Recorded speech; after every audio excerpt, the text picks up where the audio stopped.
Let me be clear. This film is not political. It's not ideological. It is about Islamic extremism and jihadism versus democracy in the West. October 8 is a new documentary that follows the unfolding events around the world after Hamas's attack on Israel set off a war on October 7th, 2023. Director Wendy Sachs. Wendy, appreciate your time this morning and being here. Thanks so much for having me. Why did you make this movie?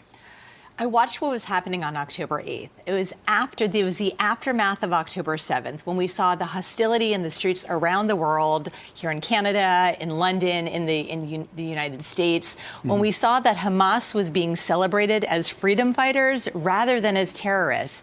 And then it was a silence. It was like a deafening silence coming from Hollywood and the entertainment industry, coming from governments around the world, coming from women's rights organizations, UN Women, that refused to acknowledge what had actually happened.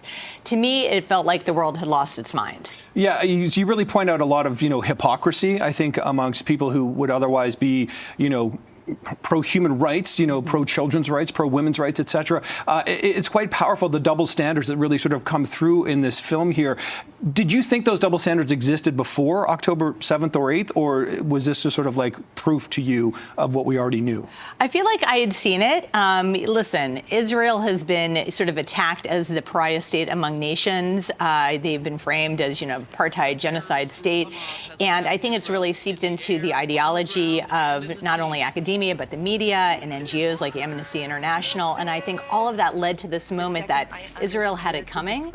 And because of that, there was a sense that we can't be sympathetic to what's actually happened. And the reality is that more than 1,200 people were killed, 251 people were taken hostage, including Canadians and Americans. And again, it just felt like, where's the moral clarity? How can we not call out hate and terrorism? Let me be clear. This film is not political. It's not ideological. It is about Islamic extremism and jihadism versus democracy in the West. That's what this is about. Yeah, and it's interesting, right? Because there are, of course, a lot of Jewish and Israeli voices in the film, but it's not entirely, based around that in the documentary.